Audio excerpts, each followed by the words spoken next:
first order of business is an update on the Pleasantville Forward Capital Project. Our palm cards, which is a flyer of sorts that fits in the palm of your hand, outlines the project, has reminders for important dates, and has a QR code to access information that is going to be constantly updated on our website about the project and about voting. So those have been printed and we have been distributing them. We are hoping to see a draft of the video for the project at the end of this week or early next week.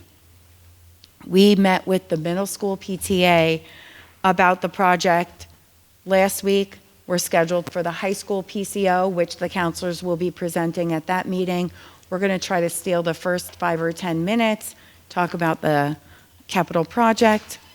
BRS PTA meeting is on Friday, and the SEPTA meeting is on Monday night. So we will have seen all different levels by next Monday and talking a little bit about this project with our parent groups. They've been amazing and very supportive. They've given a lot of feedback in different directions and sort of helping understand. They're helping to understand and spread information about the project, but they're also asking great questions and giving good feedback to help inform some of the work and the messaging behind the project. Last night was a FOVA meeting. We gave them some of the flyers. And this morning, Ms. Hunger, Mr. Pinkava, and I gave out flyers to parents dropping off students at BRS. So I want to invite everyone in the community to attend our community forum tomorrow night on the project, Wednesday, October 23rd, 7 p.m. in the auditorium of the high school. We're looking forward to explaining the project, listening to the community comments, and answering any questions that we are able to about the project. So that is the capital project update. Also wanted to say our homecoming week proved to be a lot of fun. I really appreciate all the work the homecoming committee under the leadership of Mr. Palumbo, along with the high school student government did in planning fun-filled events that bring us together as a Pleasantville community. There were pep rallies, athletic contests, a pasta dinner, a bonfire, a bricklaying ceremony, a Rotary pancake breakfast, and a lot more that happened over the course from last Tuesday through last Saturday evening. I also have an update on the outdoor AEDs that are being installed. We are hoping to have them connected to 911 tomorrow. Tomorrow's Wednesday. And fully operational by the end of the week. Once we do, I will put out the letter to the community informing them about the work that we've been doing on the policy as well as the AEDs. I'm sorry, just one question. Can you just explain how it works? Sure. So you can get into, so there's a box, right? So there's 2 ways to get into the box.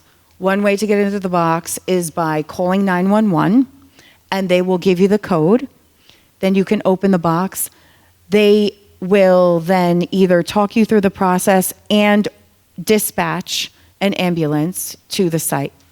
The other way is to use the code and then open the box, which then sends an automatic call to the 911 that they would dispatch an ambulance out to the site. Inside the box are AED machines. The AED machines, if you've never used one, you open it up and it starts talking to you and it tells you what to do. So we had to put the boxes in places because the machines need temperature control. So we had to put the boxes in places and install them where we had electricity, but that was just like the outside box getting affixed to the wall of the building or shed. You know, we have 3 of them. This is really more for the community. One is at BRS against the front of the building, the wall there where the 2 bathrooms are to the right of the main entrance. One is on the middle school, like behind the bleachers, kind of like in the middle of the space between the tennis courts and the high school. And the other one is in the backfield. There's a shed in the backfield that it is attached to. There's electricity back there. So the machines are talking machines. They tell you what to do. They tell you where to put the pads, and they will talk you through basically what's happening and how you need to support the person who is not breathing. Does that answer? Yeah, do you know, are these similar to the ones that the village has put in at Soldiers? Or no, do we have any? I don't know Okay. what they put in to see. Yeah, In general, many of the AED boxes operate very similarly.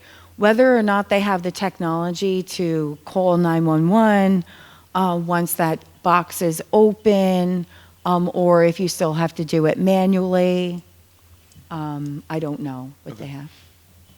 I know that a lot of the sports programs, Dad's Club and Pleasantville Soccer, all sponsored training classes because the state requirements are that not only do you have to have an AED present, but you have to actually have people trained.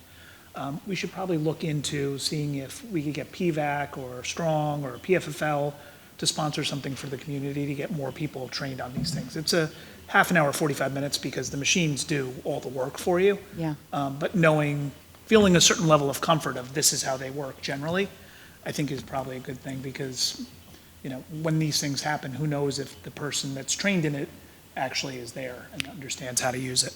I think you bring out a great point because the camps and the youth athletic organizations,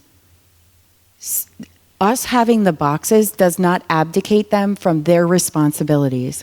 So as you had indicated, requiring they have to have a plan that I believe has to be filed with the county.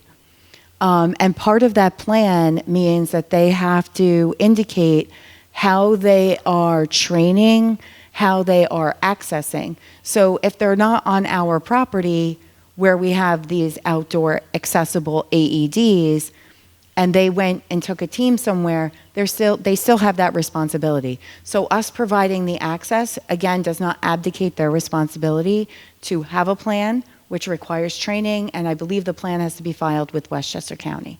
So thank you for bringing that up. yeah, no, but I think it's great that they'll go live this week. I think it's important, and, we had we had the group in last year that was doing CPR on the track to a guy, so it's fantastic. I think it's a big benefit, not only for our students here every day, but the entire community. Absolutely.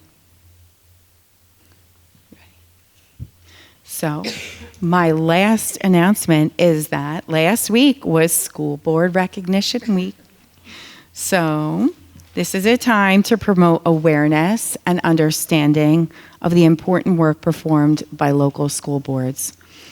Public schools form the bedrock of our communities and our country. Democracy thrives when educated citizens capable of critical thinking and civil discourse. And we want to thank each and every one of you. I personally want to thank you, and I know that I thank you on behalf of the entire administration, faculty, staff, and community at large. Probably most importantly, our students. I often say your work is pretty thankless. There's not a lot of people that want to do a job that requires a lot of hours of reading and thinking and communicating, and sometimes even being the outlet of some people's frustrations, all for free. And a lot of time and dedication. I'm really proud to work with a board that is so centered and focused on making improvements in our school district for our students and our families and our community at large. It is a pleasure and it is an honor, and you are very appreciated, not just during School Board Appreciation Week, which was last week, but always. So thank you so much for your service. And now you do have to take a picture together, holding up your Board Appreciation Weeks. Come on, Dan, come on up. We're taking a self-proclaimed pause, so here you go, guys. In action, how do you want them?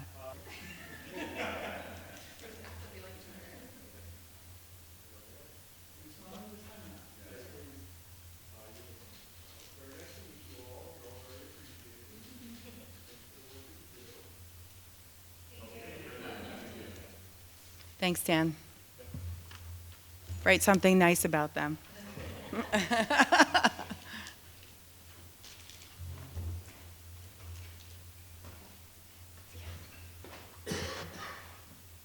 Thank you, Tina. Thank you. Really appreciate that.